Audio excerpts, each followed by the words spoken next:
Good morning. I'm Chris Meadows, the principal at McGoffin County High School, and I have with me my teacher leader, Jennifer Howard, who is a math teacher there at the school.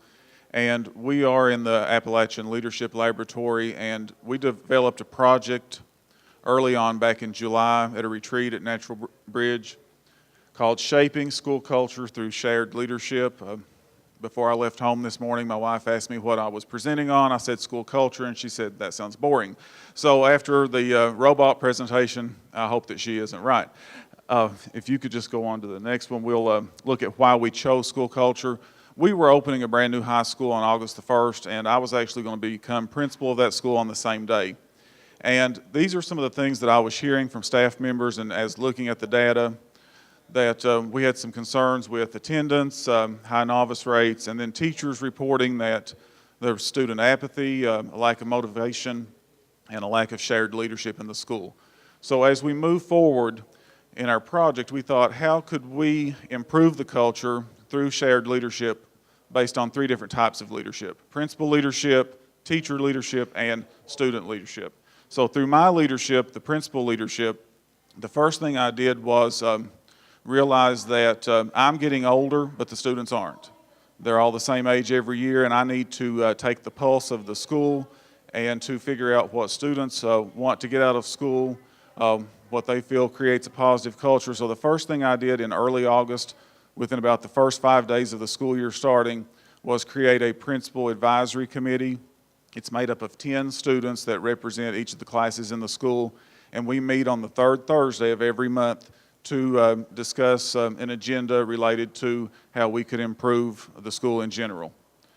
Also, we wanted to recognize students and staff for accomplishments, and one of the things that I got from my students on that committee was that they wanted to be recognized for academic accomplishments in addition to athletic ones. So earlier in the year, before we had an athletic pep rally, we had an academic pep rally prior to that, where we recognized students with perfect attendance, students on assessment, proficient distinguished scores from state assessment.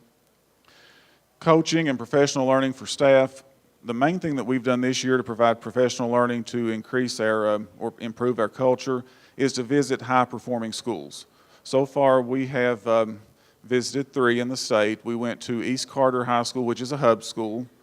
We have visited Leslie County, and also we went pretty far out west and visited Breckenridge County High School, just to see what are some things that successful high schools are doing that we could come back and maybe not replicate all of it, but at least some of it.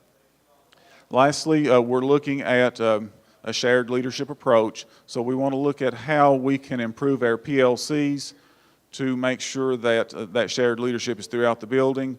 And I have taken my teacher leaders from every department, and we have been trained from KDE novice reduction coaches on a PLC process called Plan, Do, Study, Act, and I'm sure some of you are probably already familiar with that, but we're in the process of learning that protocol and making sure that we can implement that for the upcoming year. So I'm going to pick up where he just left off, and with that protocol meeting that we had, it's kind of a generic protocol that we're going to adapt as PLC leaders.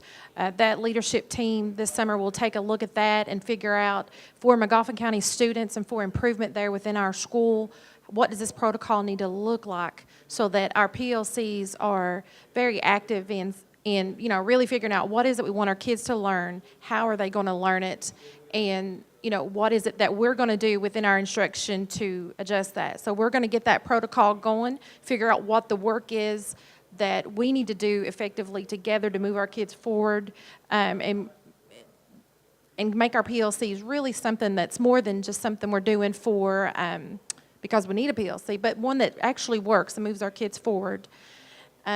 Something else is we definitely want to look at ensuring that every day our kids are successfully engaged in work.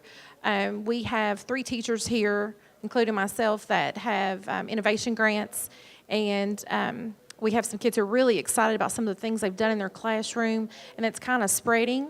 And just looking at some of the things we've borrowed from other Appalachian leadership laboratory. I've shared with my intern something called the engagement wheel, where you can really self-assess during your lessons how engaged are your students. And when you teach a lesson and you go through and check off on that wheel what you have done within your classroom, you can really figure out, you know what, I did not engage my kids, or today was high engagement. So we really want our kids to feel like they're in a classroom that they want to be in. And something I probably should have started with, there was probably no group of teachers more excited to start school than Magoffin County High School teachers this year. We love our building. We love our school, and because of that, people, you just need to come visit if you haven't. We worked really hard in getting our classrooms ready, and we talked about the importance of having just a space that kids want to be in. That's another thing from our leadership laboratory. The year before, I was a design fellow, and we really focused on what's our design of our classroom should look like. The $1,000 that I got from that, I was able to purchase some extra things for my classroom, but everybody else in my building, they didn't have that $1,000. But we have classrooms that look fantastic. They're experimenting with different effective seating arrangements and things like that, making sure that we realize that our classroom needs to be a place that is student-friendly, not the cemetery effect of all those rows in a line where people are just, really bored to death. Other than that, we want to collaborate to plan activities that promote the positive school culture. We know that even though we control the culture within our classroom, our students need to see us outside. Our PEP section this year has been unbelievable. Our kids love seeing our teachers involved. We had a new PEP section leader this year who sponsored that. We have choir going with some teachers who have just volunteered. So we have some teachers who are stepping up to make sure that our students are involved in things other than what just happens in that first period through seventh period during the day. And I think that helps. When kids know that their teachers care about what's going on in their lives outside of the academics, then those kids, I think, you get that return. If I invest a little time after school, they're going to invest so much more in my classroom because they know that we really are there for them. And that in itself, I think, is big with culture in our building, because we have a lot of teachers who are really moving toward that. Also, we participated in growth mindset professional development this year. We obviously, without that growth mindset among our teachers, we can't establish that among our students. And our students just recently got back their ACT report, our juniors, and they want to see their old mock assessments. They want to see their growth. They want to judge that. And it is so wonderful when kids see, okay, I grew here and I didn't grow there. They're using the language that teachers use when we talk about growth and how to move our kids forward. So that is happening in our building. And, we have teachers who are meeting with kids during RTI and during other times that are just kind of looking at their areas of weakness or areas of improvement and trying to move them forward in that. And they're asking, our sophomores just got back a mock exam. They want to see their individual reports. They want to look at that so they can plan their growth, their next steps for what they're going to do for their college readiness. So through our student leadership, he talked about getting that council together, his principal's advisory council. Just within my class, you will hear kids that will say things like, I wish this would happen, or I wish that would happen. Already our kids know that they have a voice in that. And our time is running short, so I'm going to... But they are, by the way, being much more empowered with making decisions because they feel empowered now, I think, with this growth mindset that is happening. Just quickly here, as we got deep into our presentation for planning for today, we realized that much of the work going on with the ARI grant, a lot of the initiatives and the programs that we have different people in, all goes back to help reshape that school culture. And just one example with the pedal visits, one of our high leverage strategies that we chose this year throughout the school was a positive culture in classrooms.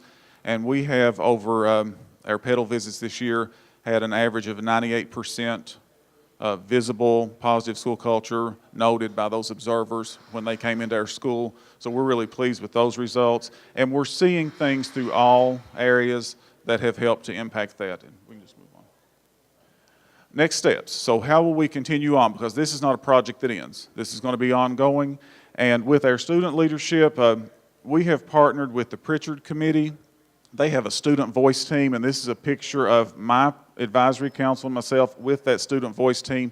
they came and presented to the committee and talked about a climate and culture audit that they do, and we actually have them scheduled to come back on the 28th of this month, and they will do a climate and culture audit of our entire school, and we will get results early next school year to help guide us as we plan further. One thing that came out of that that I felt was important when we met with these students is the students on my committee know that I'm interested in what they think, but maybe we're not communicating that enough to the rest of the student body so that they know that they have a voice. So that is in the plan to communicate more clearly with all students. As far as teacher leadership is concerned, we are obviously going to continue the work this summer with the PLC protocol.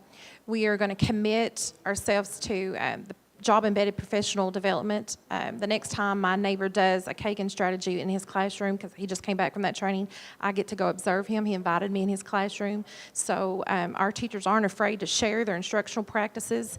And the fact that he invited me, I almost did a cartwheel right there in the hallway.